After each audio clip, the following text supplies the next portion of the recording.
Not every day a guy gets to interview the love interest of his best friend's wife, and the guy trying to replace Ryan as a husband and me as his best mate. I've never done an interview before, but I've done a lot of things, like crazy things in Australia. You do understand you can't even get into preschool unless you take a person's life with your own bare hands. Twice. Totally. What the hell are you doing messing with my best buddy's wife? Sir, I have no idea what's happening at all today. I was expecting not to like him. Oh, yeah. But he is so nice. The nicest guy. Hey guys, it's Katie. So I just came across something that might be a huge bombshell. Or maybe not. You might have already heard about it, but there are some new developments. Last week in court, there was that big meeting with the judge and all the parties involved discussing the protective order.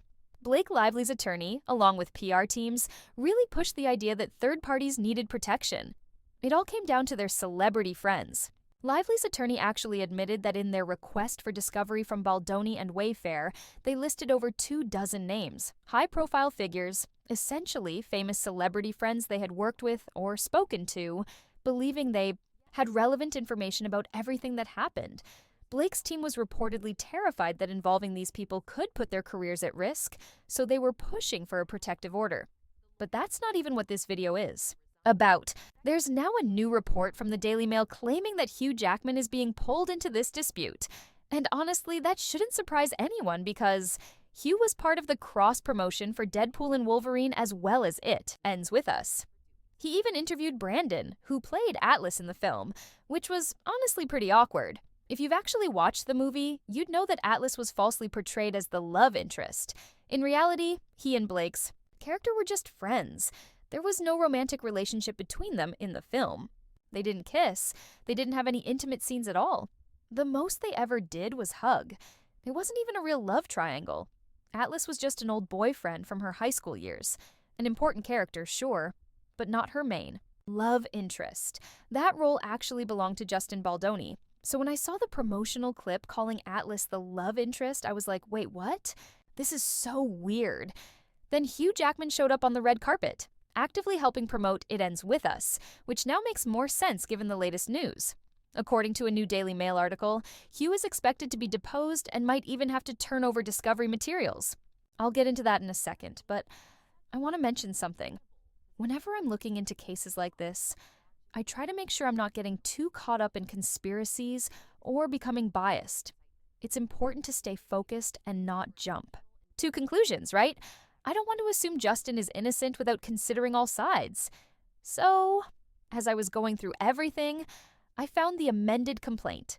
The very first complaint Justin filed against Blake when she took legal action, case.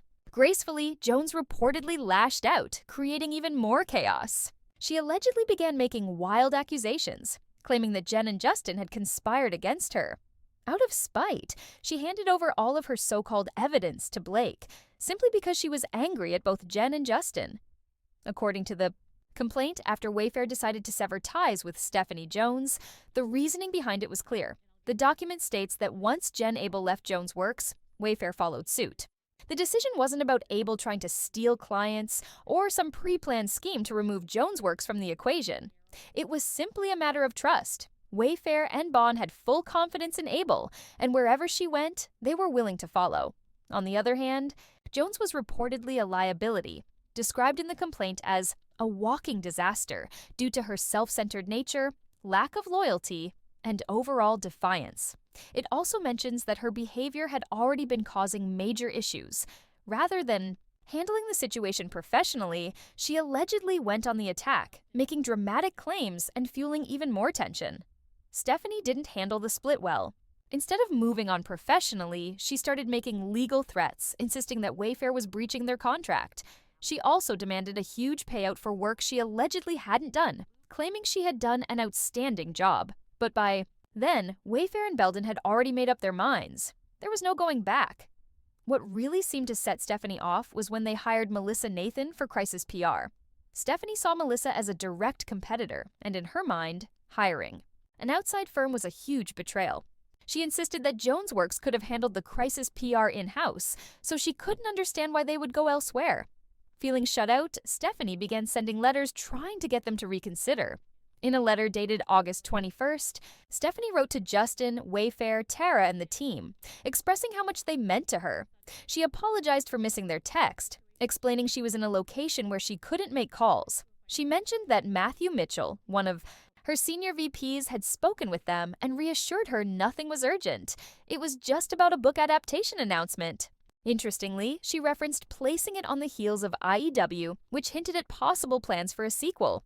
She then defended her involvement, saying she had been deeply engaged in strategy, media relations, and crisis PR, until they told her to stop on August 9th. She insisted she had been part of the team for years, working late nights, taking calls at odd hours, and handling discussions about Blake, all while leading a dedicated team at Jones Works. Stephanie made it seem like she was still dedicated to Justin and Wayfair, but by this point, they were already frustrated with her. In her message, she insisted that Jones Works had always handled crisis PR, and could have done so again. She was clearly upset about Melissa Nathan being brought in, and she tried to argue that her team was fully capable of managing everything as they had before. She also pointed out that they had an exclusive contract with her through May 2025. She claimed to have been reaching out through emails and calls without getting a response. She even mentioned a magazine cover for Justin that she had been working on for over a year, trying to prove her ongoing efforts. But her frustration was obvious. She was angry about being pushed out, and she wanted them to acknowledge that they still needed her. According to the first complaint, the motivation behind Stephanie's actions was that she had access to Jen Ailes' text messages. She allegedly shared them with Blake and the New York Times in an attempt to ruin Jen's business for leaving her and taking Wayfair with her. This situation also allowed Blake to go after Justin at the same time, making it a double blow. Another part of the complaint, there's mention of a conversation with a talent agency that represents Ryan Reynolds, Blake Lively, and Justin. The agency's executives, one of whom happens to be Stephanie Jones's husband, reportedly admitted that no one ever pushes back on Blake and Ryan. Then, on August 13, 2024, Jen and Heath had another call with the agency. One executive revealed that the agency had spoken to Blake and Ryan about the negative publicity surrounding the film. During the conversation, Heath clarified that Wayfair, Boney, and himself had nothing to do with the bad press. However, the agency said that Blake and Ryan wanted Wayfair to put out a public statement accepting responsibility for the production issues, were pressured into taking responsibility for issues that weren't actually their fault. The executives told Heath and Ale that Reynolds and Lively had personally dictated the statement they wanted Wayfair to release. In it, Wayfair would have to label It Ends With Us as a troubled production and take full responsibility for any problems during filming. Essentially, Baldoni, Heath, and Wayfair were expected to publicly acknowledge and own the negativity aimed at Reynolds and Lively. When Heath and Ale asked for clarification on what exactly they were supposed to take accountability for, the executives admitted that Lively and Reynolds were just upset about the backlash they were facing online. Shockingly, the executive even acknowledged that the backlash was something Lively and Reynolds had brought on themselves. However, he also admitted that trying to reason with them was pointless. He explained that making constant threats was their usual tactic and that their demands weren't based on actual events, but rather on shifting blame. The entire situation, according to the complaint, wasn't about the serious allegations surrounding the production. Instead, it was about Lively and Reynolds being frustrated with how social media had turned on them. They weren't concerned with the real issues, just with finding someone else to take the fall so they could avoid further criticism. Blake. Lively's lawyer threatens to sue over slave owner blog post. The article detailed how Lively's legal team had sent Gawker a threatening letter, demanding that they remove the post and issue a retraction. Gawker, however, refused to back down, standing by their reporting and pointing out that Lively's blog post had been widely criticized across multiple outlets. This situation fits the same pattern described in the lawsuit. Whenever Lively faces backlash for her own actions, she allegedly tries to shift blame and use legal threats to silence criticism. According to the complaint, this tactic wasn't new. It was something she and Ryan Reynolds had done before to control narratives and protect their public image. What stood out to me was that this wasn't just an isolated case. The 2014 controversy mirrored what was happening now when faced with negative press. Lively allegedly resorted to intimidation rather than taking responsibility. And if the claims in the lawsuit are true, it seems to be a strategy she and Reynolds have relied on for years. Blake Lively's lawyer demanded that Gawker take down their post, stating they had misrepresented her and Preserve LLC in a false and defamatory way. The letter, sent by her attorneys, claimed the article, titled Blake Lively's Fall Fashion, Inspiration is Slave Owners, deliberately mischaracterized Lively and her business. They accused Gawker of intentionally misleading readers, twisting Preserve's content, and causing financial and reputational harm. The letter demanded the article's removal, a halt to any further publications, and action to prevent more damage. It also included a legal threat, reserving the right to sue Gawker and its affiliates. This approach mirrors how she later handled workplace allegations, using a similar "we reserve the right to sue" warning. Gawker received this letter after accurately reporting on Lively's blog post. Though Gawker was controversial and later shut down due to lawsuits, in this case, they weren't wrong. Multiple outlets had also criticized Lively for the same issue. Interestingly, when she closed her website in 2015, she openly admitted she had made mistakes. They'll point fingers at anyone just to escape a situation. It's impossible to reason with them. They don't care about the truth. They just need someone else to take the blame. If this is a pattern, if she has a history of making threats, it makes you wonder how often she's done this over the years. There's a sense of entitlement, like she believes she can do whatever she wants without facing consequences. And when threats and intimidation don't work, she follows through. That's exactly what happened with Justin. He didn't cave, so she took action.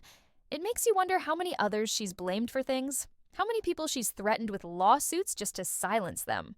With the kind of money and influence they have, the number is probably staggering. That's what makes the first amended complaint so striking. It outright states that the talent agency knew Blake and Ryan were beyond reasoning with.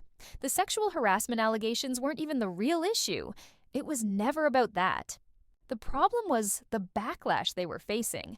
Even before she had proof of any so-called shadow campaign or smear campaign, she had already convinced herself one existed. That was the only explanation she would accept for her negative press. She told her talent agents and Sony executives that Justin and Jamie were retaliating against her, and that's the story she ran with. One of the key stipulations in their 17-point agreement was the non-retaliation clause, meaning they had to agree not to retaliate against her. The complaint makes it clear that the reason Justin and Jamie kept giving in was because anytime they said no, she would accuse them of retaliation and threaten a lawsuit. So they were essentially forced to comply, whether the accusations were valid or not. This put them in a situation where they couldn't refuse anything because she kept using legal threats. Narcissists are often known for being excessively litigious, filing frivolous lawsuits, and blaming others for their actions. Now, with this in mind, and knowing that Hugh Jackman might also be involved, things get even more interesting. A recent article states that, according to a source, Jackman will be deposed before the trial. Baldoni's legal team wants a complete picture of Reynolds' behavior during the filming of It Ends With Us. If this case goes to trial, there's no way Jackman avoids testifying. The legal team is making sure to gather all the details about Ryan's conduct during production. Since Jackman is a close friend of Ryan's and was around him and Blake during that time, his deposition could be critical. They're leaving no stone unturned. The source also mentions that Jackman actively helped promote It Ends With Us, just like Taylor did when they took that group photo for the Deadpool crossover promo. Plus, Reynolds even included what seemed like subtle jabs at Baldoni and Deadpool.